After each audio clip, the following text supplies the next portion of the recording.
Mutual ഫണ്ടുകളുടെ basic ആയിട്ടുള്ള കാര്യങ്ങൾ സംസാരിക്കുന്ന വീഡിയോയുടെ മൂന്നാമത്തെ പാർട്ടാണിത്. ആദ്യത്തെ 2 പാർട്ടിലും മ്യൂച്വൽ ഫണ്ടിൽ നിക്ഷേപം നടത്തുവാൻ ആഗ്രഹിക്കുന്ന അല്ലെങ്കിൽ മ്യൂച്വൽ ഫണ്ടുകളിൽ നിക്ഷേപം നടത്തിയിരിക്കുന്ന വ്യക്തികൾ അറിഞ്ഞിരിക്കേണ്ട ഒട്ടനവധി ഇമ്പോർട്ടൻ്റ് ആയിട്ടുള്ള കാര്യങ്ങളെക്കുറിച്ച് ഡിസ്കസ് ചെയ്തു. ഈ വീഡിയോ അതിൻ്റെ കണ്ടിന്യൂവേഷനായിട്ടാണ് പ്രിപ്പയർ ചെയ്തിരിക്കുന്നത്. പലപ്പോഴും നമ്മുടെ മ്യൂച്വൽ ഫണ്ട് ഇൻവെസ്റ്റേഴ്സ് കൺഫ്യൂസ് ചെയ്യുന്ന ഒരു കാര്യമാണ് മ്യൂച്വൽ ഫണ്ടുകളുടെ ഡയറക്റ്റ് പ്ലാനുകളും റെഗുലർ പ്ലാനുകളും. മ്യൂച്വൽ ഫണ്ടുകളിലൂടെ റെഗുലർ പ്ലാനുകൾ സാധാരണയായിട്ട് നമ്മൾ വാങ്ങുന്നത് ഒരു ഇൻ്റർമീഡിയറിയുടെ സഹായത്തോടു കൂടിയാകാം, മ്യൂച്വൽ ഫണ്ടിൻ്റെ ഏജൻ്റ് ആകാം, അല്ലെങ്കിൽ നിങ്ങളുടെ ബാങ്ക് മുഖാന്തരമാകാം, അല്ല എങ്കിൽ മ്യൂച്വൽ ഫണ്ടുകൾ ഡിസ്ട്രിബ്യൂട്ട് ചെയ്യുന്ന ഡിജിറ്റൽ പ്ലാറ്റ്ഫോമുകൾ മുഖാന്തരമാകാം. ഇങ്ങനെ ഏജൻറ്റ് മുഖാന്തരം നിങ്ങൾ വാങ്ങുന്ന റെഗുലർ ഫണ്ടുകളിൽ ഡയറക്റ്റായിട്ട് വാങ്ങുന്ന ഫണ്ടുകളെ കമ്പയർ ചെയ്ത് നോക്കുമ്പോൾ ചില ഡിസഡ്വാൻറ്റേജുകളുണ്ട്. ഒരു പ്രോഡക്റ്റ് നമ്മളൊരു തേർഡ് പാർട്ടി മുഖാന്തരം വാങ്ങണമെങ്കിൽ തീർച്ചയായിട്ടും ആ മ്യൂച്വൽ ഫണ്ട് കമ്പനി ആ തേർഡ് പാർട്ടിക്ക് അല്ലെങ്കിൽ ഏജൻറ്റിനൊരു കമ്മീഷൻ കൊടുക്കുന്നുണ്ടാവാം. ഈ പറയുന്ന കമ്മീഷൻ നിങ്ങൾ ഇൻവെസ്റ്റ് ചെയ്തിരിക്കുന്ന എമൗണ്ടിൽ നിന്നാണ് എടുത്ത് ഏജൻറ്റിന് നൽകുന്നത്. നിങ്ങൾ ഏജൻറ്റ് മുഖാന്തരമാണ് നിക്ഷേപം നടത്തുന്നതെങ്കിൽ അല്ലെങ്കിൽ റെഗുലർ പ്ലാനുകളിലാണ് നിക്ഷേപം നടത്തിയിരിക്കുന്നതെങ്കിൽ ഡയറക്റ്റായിട്ട് നിങ്ങൾ നടത്തുന്ന നിക്ഷേപങ്ങളെ കമ്പയർ ചെയ്യുമ്പോൾ നിങ്ങൾക്ക് ലഭിക്കുന്ന റിട്ടേൺസ് കുറവായിരിക്കും. ഒരു വർഷം 1-1.5% ഏജന്റുമാർക്ക് കൊടുക്കുന്ന കമ്മീഷൻ നമ്മൾ ലോങ് ടൈമിലേക്ക് കമ്പ്യൂട്ട് ചെയ്ത് നോക്കിയാൽ റെഗുലർ ഫണ്ടിൽ അല്ലെങ്കിൽ ഏജൻറ്റ് ത്രൂ ഉള്ള മ്യൂച്വൽ ഫണ്ട് സ്കീമുകളിൽ നിക്ഷേപം നടത്തുന്ന വ്യക്തികൾക്ക് ഡയറക്റ്റായിട്ട് നിക്ഷേപം നടത്തുന്ന വ്യക്തികളെക്കാളും കുറവ് റിട്ടേൺസ് ആയിരിക്കും ലഭിക്കുക. അതിനാലാണ് ഈ യൂട്യൂബ് ചാനൽ എപ്പോഴും നമ്മുടെ ഇൻവെസ്റ്റേഴ്സിനോട് സ്വന്തമായിട്ട് മ്യൂച്വൽ ഫണ്ടുകളുടെ സ്കീമുകളെക്കുറിച്ച് പഠിച്ച് അല്ലെങ്കിൽ ഇത് അറിയാവുന്ന ഒരു വ്യക്തിയുടെ അഭിപ്രായം എടുത്തിട്ട് ഡയറക്റ്റായിട്ട് മ്യൂച്വൽ ഫണ്ടുകളിൽ നിക്ഷേപം നടത്തുവാനായിട്ട് സജസ്റ്റ് ചെയ്യുന്നത്. മ്യൂച്വൽ ഫണ്ട് അസറ്റുകളുടെ ഏകദേശം 70% ഏജൻറ്റ് ത്രൂ അല്ലെങ്കിൽ റെഗുലർ പ്ലാനുകളിലൂടെയാണ് നിക്ഷേപം വന്നിരിക്കുന്നത്. നമ്മുടെ മ്യൂച്വൽ ഫണ്ട് ഇൻവെസ്റ്റേഴ്സിന് മ്യൂച്വൽ ഫണ്ടുകളെക്കുറിച്ചുള്ള അവയർനെസ് കൂടിക്കൂടി വരികയാണ്. അപ്പോൾ പലപ്പോഴും അവർ ചോദിക്കുന്ന ഒരു ക്വസ്റ്റ്യൻ, ഞാൻ റെഗുലർ പ്ലാനിൽ നിക്ഷേപം നടത്തിയാൽ എനിക്ക് ഡയറക്റ്റ് പ്ലാനിൽ നിക്ഷേപം നടത്തുന്നതിനേക്കാൾ കുറവ് റിട്ടേൺസ് ആണ് ലഭിക്കുകയുള്ളൂ, അതിനാൽ എനിക്ക് ഏജൻറ്റ് പ്ലാനിൽ നിന്ന് അല്ലെങ്കിൽ റെഗുലർ പ്ലാനിൽ നിന്ന് ഡയറക്റ്റ് പ്ലാനിലേക്ക് സ്വിച്ച് ചെയ്യാൻ പറ്റുമോ?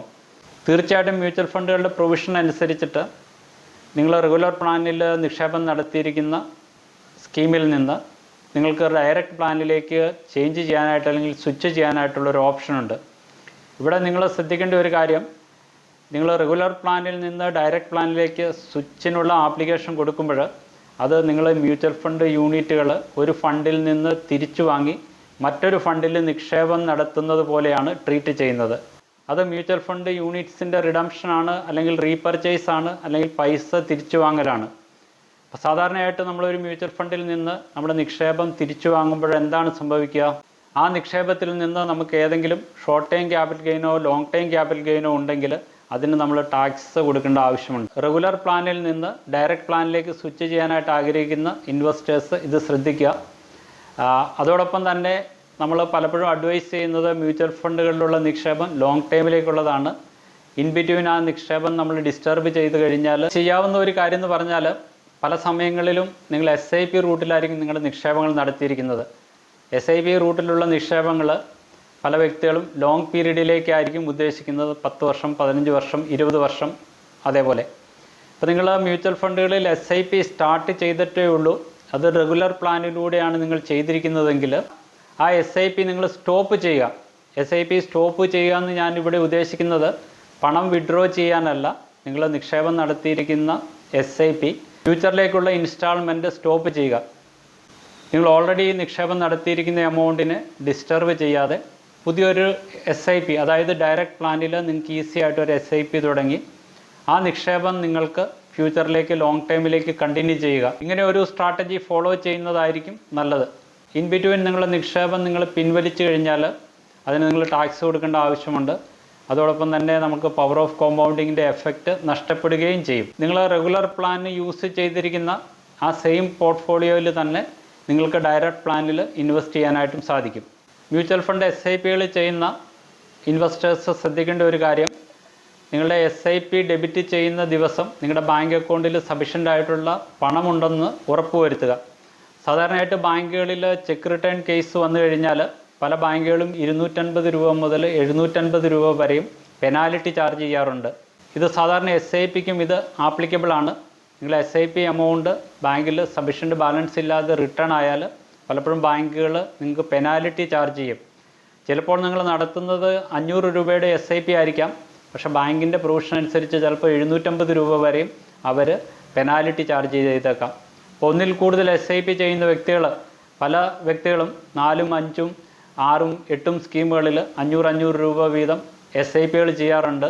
അപ്പോൾ എല്ലാ സ്കീമുകളിലും നിന്നുള്ള SIP റിട്ടേൺ ചെയ്ത് കഴിഞ്ഞാൽ ഒരു SIPക്ക് 500 രൂപ വെച്ച് 5 SIP ഉണ്ട്, ചിലപ്പോൾ 2500 രൂപ നിങ്ങളുടെ അക്കൗണ്ടിൽ ഡെബിറ്റ് ചെയ്തെന്ന് വരും. അപ്പം SIP നടത്തുന്ന വ്യക്തികൾ നിങ്ങളുടെ ബാങ്ക് അക്കൗണ്ടിൽ SIP ഡെബിറ്റ് ചെയ്യുന്ന ദിവസം സഫീഷ്യൻ്റ് ആയിട്ടുള്ള ക്യാഷ് ഉണ്ടെന്ന് ഉറപ്പുവരുത്തുക.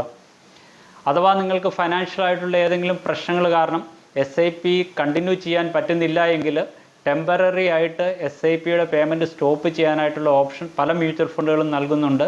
നിയർ ഫ്യൂച്ചറിൽ നിങ്ങൾക്ക് ക്യാഷിൻ്റെ പ്രോബ്ലം ഉണ്ടെങ്കിൽ തീർച്ചയായിട്ടും നിങ്ങൾ ചെയ്യേണ്ടത് നിങ്ങളുടെ SIP ക്യാൻസൽ ചെയ്യാതെ തന്നെ 2, 3, 4 മാസത്തേന് നിങ്ങളുടെ SIP ടെമ്പററി ആയിട്ട് സ്റ്റോപ്പ് ചെയ്ത് വെക്കുക. സിസ്റ്റമാറ്റിക് ഇൻവെസ്റ്റ്മെൻറ്റ് പ്ലാനിൽ നിക്ഷേപം നടത്തുന്ന ഒരു വ്യക്തിക്ക് പല ഓപ്ഷൻസും അവൈലബിൾ ആണ്.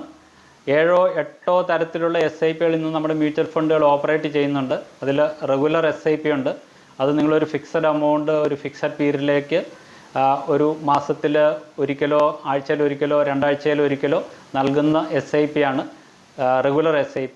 ടോപ്പ് SIP എന്ന് പറഞ്ഞു കഴിഞ്ഞാൽ ഓരോ വർഷവും നിങ്ങൾ നടത്തുന്ന SIPയുടെ എമൗണ്ട് ഒരു സർട്ടൻ പെർസെൻറ്റേജ് വെച്ച് നിങ്ങൾക്ക് ഇൻക്രീസ് ചെയ്ത് കൊണ്ടുപോകാം.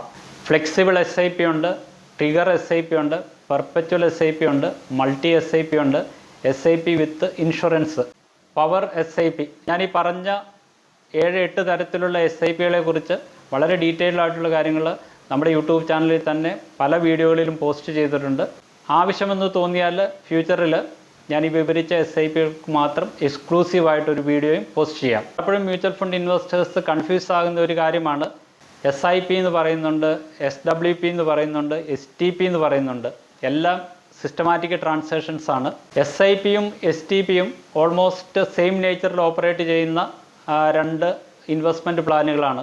SIP അനുസരിച്ച് നിങ്ങളുടെ ബാങ്ക് അക്കൗണ്ടിൽ നിന്ന് റെഗുലർ ആയിട്ടുള്ള ഒരു തുക ഡെബിറ്റ് ചെയ്തുകൊണ്ടിരിക്കും. STP എന്ന് പറഞ്ഞാൽ സിസ്റ്റമാറ്റിക് ട്രാൻസ്ഫർ പ്ലാൻ. സാധാരണയായിട്ട് സിസ്റ്റമാറ്റിക് ട്രാൻസ്ഫർ പ്ലാൻ നമ്മൾ ചെയ്യുമ്പോൾ ഏത് അസറ്റ് മാനേജ്മെൻറ്റ് കമ്പനിയിലാണോ STP നമ്മൾ ചെയ്യാനായിട്ട് ഉദ്ദേശിക്കുന്നത് ആ അസറ്റ് മാനേജ്മെൻറ്റ് കമ്പനിയുടെ ഏതെങ്കിലും സ്കീമിൽ, സാധാരണയായിട്ട് ലിക്വിഡ് ഫണ്ടുകളിലോ മണി മാർക്കറ്റ് ഫണ്ടുകളിലോ ഷോർട്ട് ടൈം ഡെറ്റ് ഫണ്ടുകളിലോ അൾട്രാ ഷോർട്ട് ടൈം ഫണ്ടുകളിലോ ഒരു തുക നമ്മൾ നിക്ഷേപിച്ചതിന് ശേഷം ആ ഫണ്ടിൽ നിന്ന് പീരിയോഡിക്കൽ ബേസിസിൽ ഒരു എമൗണ്ട് റെഡീം ചെയ്ത് ആ തുക മറ്റേതെങ്കിലും ഫണ്ടുകളിൽ നിക്ഷേപിക്കുന്ന ഒരു പ്രോസസ്സിനെയാണ് STP അല്ലെങ്കിൽ സിസ്റ്റമാറ്റിക് ട്രാൻസ്ഫർ പ്ലാൻ എന്ന് പറയുന്നത്. STP നമ്മൾ യൂസ് ചെയ്താലും അത് യൂണിറ്റ് റിഡംഷൻ പോലെ തന്നെയാണ്. നിങ്ങൾ റെഡീം ചെയ്യുന്ന യൂണിറ്റിന് ഏതെങ്കിലും രീതിയിലുള്ള ക്യാപിറ്റൽ ഗെയിൻ ആപ്ലിക്കബിൾ ആണെങ്കിൽ അത് കൊടുക്കാനായിട്ട് നിങ്ങൾ ബാധ്യസ്ഥരാണ്. SWP അല്ലെങ്കിൽ സിസ്റ്റമാറ്റിക് വിഡ്രോവൽ പ്ലാൻ പലപ്പോഴും മ്യൂച്വൽ ഫണ്ട് നിക്ഷേപകർ തെറ്റായിട്ടുള്ള രീതിയിൽ കൈകാര്യം ചെയ്യുന്ന ഒരു ഓപ്ഷനാണ് സിസ്റ്റമാറ്റിക് വിഡ്രോവൽ പ്ലാൻ. പലരും തെറ്റായിട്ട് ധരിച്ചു വച്ചിരിക്കുന്നത് ഒരു ഫണ്ടിൽ SWP ഓപ്റ്റ് ചെയ്ത് കഴിഞ്ഞാൽ നമുക്ക് റെഗുലർ ആയിട്ടുള്ള ഒരു ഇൻകം ലഭിക്കും. അത് നമ്മുടെ ക്യാപിറ്റലിനെ അഫക്റ്റ് ചെയ്യാതെ തന്നെ മ്യൂച്വൽ ഫണ്ടുകളിൽ നിന്ന് ലഭിക്കുന്ന ഡിവിഡൻറ്റുകൾ പോലെ അല്ല ബാങ്കുകളിൽ നിന്ന് നമുക്ക് ലഭിക്കുന്ന ഇൻട്രസ്റ്റ് പോലെ റെഗുലറായിട്ട് ആജീവനാന്ത കാലം നമുക്കൊരു എമൗണ്ട് ലഭിക്കുമെന്നാണ് പലരും ധരിച്ചു വച്ചിരിക്കുന്നത്. ഇത് തെറ്റായിട്ടുള്ള ഒരു കാര്യമാണ്.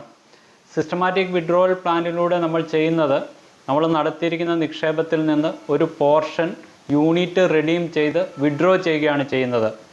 സാധാരണയായിട്ട് സിസ്റ്റമാറ്റിക് വിഡ്രോവൽ പ്ലാൻ വർക്ക് ചെയ്യുന്നതിന് വേണ്ടിയിട്ട് നമ്മൾ നടത്തുന്ന ഇൻവെസ്റ്റ്മെൻറ്റ് മിനിമം ഒരു 5 അല്ലെങ്കിൽ 7 വർഷത്തിൽ കൂടുതൽ നമ്മൾ കീപ്പ് ചെയ്ത് നമ്മൾ നടത്തിയിരിക്കുന്ന നിക്ഷേപത്തിൽ നിന്ന് നല്ലൊരു കോർപ്പസ് ജനറേറ്റ് ചെയ്തതിന് ശേഷം മാത്രമാണ് SWP ഓപ്റ്റ് ചെയ്യാവുള്ളൂ. നിങ്ങൾ ഇൻവെസ്റ്റ് ചെയ്ത് അടുത്ത മാസം മുതൽ അല്ലെങ്കിൽ 6 മാസത്തിന് ശേഷം SWP ഓപ്റ്റ് ചെയ്യുകയാണെങ്കിൽ ഒരു മ്യൂച്വൽ ഫണ്ടിനെ സംബന്ധിച്ചിടത്തോളം നിങ്ങൾ SWP നൽകിയാൽ അവർ ആ റിക്വസ്റ്റ് പ്രോസസ്സ് ചെയ്യും. സാധാരണയായിട്ട് ഞാൻ ആദ്യമേ മെൻഷൻ ചെയ്തതുപോലെ നിങ്ങൾ നിക്ഷേപം നടത്തിയിരിക്കുന്ന യൂണിറ്റുകൾ റെഡീം ചെയ്യുകയാണ് ചെയ്യുന്നത്. അപ്പോൾ നിങ്ങൾ സഫീഷ്യൻ്റ് ആയിട്ടുള്ള ഒരു കോർപ്പസ് നിങ്ങളുടെ ഇൻവെസ്റ്റ്മെൻറ്റിൽ നിന്ന് ക്രിയേറ്റ് ചെയ്യാൻ പറ്റിയിട്ടില്ല എങ്കിൽ 1 വർഷം കൊണ്ടോ അല്ലെങ്കിൽ 2 വർഷം കൊണ്ടോ നിങ്ങൾ ഇൻവെസ്റ്റ് ചെയ്ത എമൗണ്ടും അതിൽ നിന്ന് ലഭിച്ചിരിക്കുന്ന അപ്രീസിയേഷനും 0 ആയി പോകും. കാരണം ഓരോ തവണയും നിങ്ങളുടെ അക്കൗണ്ടിൽ നിന്ന് 5000-ഓ 10,000-ഓ വീതം നിങ്ങൾ വിഡ്രോ ചെയ്യുമ്പോൾ നിങ്ങളുടെ യൂണിറ്റ് ബാലൻസ് കുറഞ്ഞു വരികയും കുറഞ്ഞ കാലങ്ങൾ കൊണ്ട് നിങ്ങളുടെ നിക്ഷേപം 0 ആകുകയും ചെയ്യും. SWP ഓപ്റ്റ് ചെയ്യുന്ന വ്യക്തികൾ അവർ ക്രിയേറ്റ് ചെയ്തിരിക്കുന്ന കോർപ്പസിൻ്റെ ആനുവലി ഒരു 4% കൂടുതൽ വിഡ്രോ ചെയ്യാനായിട്ട് പാടില്ല. സിസ്റ്റമാറ്റിക് ഇൻവെസ്റ്റ്മെൻറ്റ് പ്ലാനിൽ നമ്മൾ ഒരു പ്രാവശ്യം നിക്ഷേപം സ്റ്റാർട്ട് ചെയ്താൽ അതിൽ ചേഞ്ചസുകൾ ചെയ്യാനായിട്ടുള്ള ഓപ്ഷൻ പല മ്യൂച്വൽ ഫണ്ടുകളും കൊടുക്കുന്നുണ്ട്.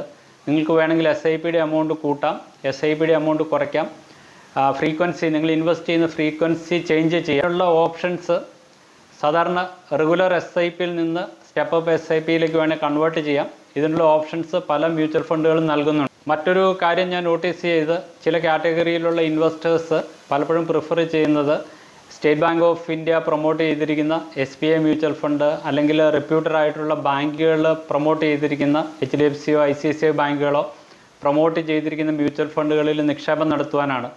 പലരും തെറ്റായി ധരിച്ചു വച്ചിരിക്കുന്നത് ഈ മ്യൂച്വൽ ഫണ്ടുകൾക്ക് എന്തെങ്കിലും പ്രശ്നങ്ങൾ സംഭവിച്ചാൽ അതിൻ്റെ സ്പോൺസർ ചെയ്തിരിക്കുന്ന ബാങ്ക് അതിൻ്റെ റെസ്പോൺസിബിലിറ്റി അല്ലെങ്കിൽ ലൈബിലിറ്റി ബെയർ ചെയ്യുമെന്നാണ്. ഇത് പ്രധാനമായിട്ടും ആളുകൾ പ്രിഫർ ചെയ്യുന്നത് SBI മ്യൂച്വൽ ഫണ്ടുകളിൽ നിക്ഷേപം നടത്തുവാനാണ്. നിങ്ങൾ അറിഞ്ഞിരിക്കേണ്ട ഒരു കാര്യം, എല്ലാ മ്യൂച്വൽ ഫണ്ടുകളും ഒരേ കാറ്റഗറിയിലാണ് ഇന്ത്യയിൽ ഓപ്പറേറ്റ് ചെയ്യുന്നത്. അതിൻ്റെ റെഗുലേറ്റ് ചെയ്യുന്നത് സെബിയാണ്. അത് പ്രൊമോട്ട് ചെയ്തിരിക്കുന്നത് SBI ആണെങ്കിലും HDFC ബാങ്ക് ആണെങ്കിലും ആക്സിസ് ബാങ്ക് ആണെങ്കിലും ICICI ബാങ്ക് ആണെങ്കിലും ആ മ്യൂച്വൽ ഫണ്ടുകൾ ഫങ്ഷൻ ചെയ്യുന്നത് സെബിയുടെ റെഗുലേഷൻ അനുസരിച്ചിട്ടാണ്. ഒരു മ്യൂച്വൽ ഫണ്ട് സ്കീമിൽ ഏതെങ്കിലും രീതിയിലുള്ള ലോസ് ഉണ്ടായെങ്കിൽ അത് ഇൻവെസ്റ്റ് ചെയ്യുന്ന ഇൻവെസ്റ്റർ ലോസാണ്. അതിന് SBIയോ HDFC ബാങ്കോ ICICI ബാങ്കോ കോമ്പൻസേറ്റ് ചെയ്യാൻ പോകുന്നില്ല എന്നുള്ള കാര്യങ്ങൾ നിങ്ങൾ മനസ്സിലാക്കുക. നിക്ഷേപം നടത്തുമ്പോൾ റെപ്യൂട്ടഡ് ആയിട്ടുള്ള മ്യൂച്വൽ ഫണ്ടുകളിൽ നിക്ഷേപം നടത്തുന്നതോടൊപ്പം തന്നെ അവർ മാനേജ് ചെയ്യുന്ന ഫണ്ടുകളുടെ പെർഫോമൻസും നമ്മൾ വിലയിരുത്തേണ്ടതാണ്. ഞാനീ പറഞ്ഞ 4-5 ബാങ്ക് സ്പോൺസേഡ് ആയിട്ടുള്ള മ്യൂച്വൽ ഫണ്ടുകളിൽ തന്നെയും ചില മ്യൂച്വൽ ഫണ്ട് അസറ്റ് മാനേജ്മെൻറ്റ് കമ്പനികളിൽ പ്രൊമോട്ട് ചെയ്തിരിക്കുന്ന മ്യൂച്വൽ ഫണ്ട് സ്കീമുകളുടെ പെർഫോമൻസ് മറ്റുള്ള മ്യൂച്വൽ ഫണ്ട് സ്കീമുകളെ കമ്പയർ ചെയ്ത് നോക്കുമ്പോൾ വളരെ പിന്നിലാണ്. എപ്പോഴും കൺസിഡർ ചെയ്യേണ്ടത് റെപ്യൂട്ടഡ് ആയിട്ടുള്ള ഒരു സ്ഥാപനം സ്പോൺസർ ചെയ്തിരിക്കുന്ന ഒരു അസറ്റ് മാനേജ്മെൻറ്റ് കമ്പനിക്കൊപ്പം തന്നെ ആ ഫണ്ടുകളുടെ പെർഫോമൻസ് നമ്മൾ വിലയിരുത്തേണ്ടതാണ്. SBI പ്രൊമോട്ട് ചെയ്തിരിക്കുന്ന മ്യൂച്വൽ ഫണ്ട് ആണെന്ന് കരുതി അവിടെ നമുക്ക് മറ്റുള്ള മ്യൂച്വൽ ഫണ്ടുകളെക്കാളും കൂടുതൽ സേഫ്റ്റി ലഭിക്കുമെന്ന് നിങ്ങൾ തെറ്റായി ധരിച്ചു വെക്കണ്ട. മ്യൂച്വൽ ഫണ്ടുകളെക്കുറിച്ച് ഇനിയും ഒട്ടനവധി കാര്യങ്ങൾ നമുക്ക് ഡിസ്കസ് ചെയ്യാനുണ്ട്. അത് വരുന്ന വീഡിയോകളിൽ 1 by 1 ആയിട്ട് നമുക്ക് ഡിസ്കസ് ചെയ്യാം. ഈ വീഡിയോയുടെ ഡ്യൂറേഷൻ കൂടുന്നത് കാരണം ഇതിവിടെ സ്റ്റോപ്പ് ചെയ്യുകയാണ്. ഇതേപോലെ യൂസ്ഫുൾ ആയിട്ടുള്ള വീഡിയോകൾ യഥാസമയം നിങ്ങളിൽ എത്തണമെങ്കിൽ ഈ യൂട്യൂബ് ചാനൽ സബ്സ്ക്രൈബ് ചെയ്യുക.